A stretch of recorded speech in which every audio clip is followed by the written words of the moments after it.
Chapter 8 of Runner. A few minutes later, I was heading down the steep ramp that leads from the Shilshole Bay Marina parking lot to Pier B, where my dad's sailboat is moored. At the bottom of the ramp is a locked gate that keeps the snoops and the thieves out. I stuck my key in the lock, turned the handle, and stepped onto the pier, making sure the gate closed and locked behind me.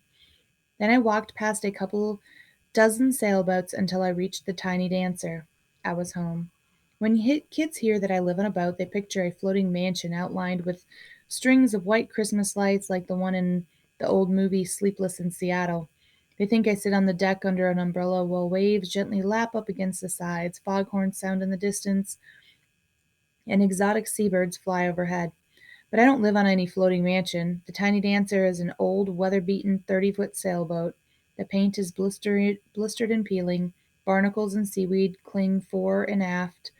Before she could sail anywhere, she'd need to be hauled out and completely gone over. But that costs money, and lots of it. Which is another way of saying that even though I live on a sailboat, I'm not a sailor. Mainmast, capstan, jib, boom, tiller, rudder, port, starboard, bow, stern. I know what most of that nautical crap means, but nobody learns how to tack in the wind by sitting on a sailboat, and sitting is all I've ever done. My dad hasn't taken the boat out into Puget Sound for 5 years. I know as much about sailing as some guy living in a mobile home knows about driving in the Indianapolis 500. Mr. Kovich and Mr. Nelson and the other guys with boats on our pier tell me the Tiny Dancer is a decent sailboat, so I guess it is, but it's a lousy place to live. It's so small that my dad and I can hardly turn around without bumping into each other. All our belongings have to fit into the little nooks and crannies in the cramped cabin below deck.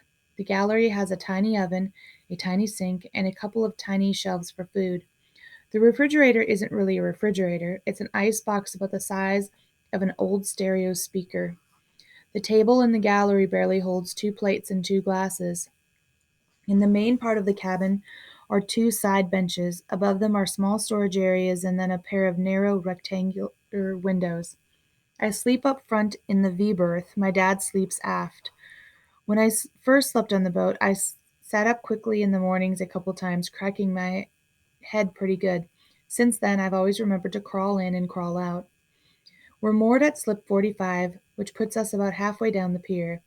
When I came even with slip 31, I saw my dad sitting on the deck. He was smoking a cigarette and staring at the million-dollar yachts a couple of piers away. He shouldn't have been there. All summer he'd worked from noon to 9 at the Sunset West condominiums, a 200-unit waterfront retirement apartment complex just down the road from the marina. He unclogged toilets, washed windows, cleaned the laundry room, vacuumed the halls, moved sofas, whatever the old people wanted done, he did. It was a crappy job, but it was a job, the first steady job he'd had for as long as I can remember. It kept him from drinking at all during the day, and maybe kept him from drinking as much as he used to at night, though I'm not sure about that. What's going on, Dad? As I stepped up on the boat. Nothing's going on, he said, not even looking at me. I settled onto the bench across from him. Shouldn't you be at work? He leaned down and picked up a paper bag by his feet. I didn't have to know that inside was a pint of vodka. He took a sip, and then he looked out across the water again. Why aren't you at work? He turned to face me. Because I got fired. What happened? He stubbed out his cigarette, stuffed his bottle of vodka into the pocket of his jacket, and stood. I'm going down to Little Coney, get some coffee, and see if Frank Fisher's there. I'll be back late. Once he was gone, I sat on the bench and looked at nothing. We were in trouble. Again. My dad owned the sailboat outright. He bought it with money he'd gotten from selling the house after the divorce. But there was still the monthly mortgage fee and the sewage fee and the electricity bill and the heat bill and the food and soap and toilet paper and toothpaste and 100 other things. He'd want his cigarettes and his booze. Where was the money going to come from? He'd used up all his welfare eligibility.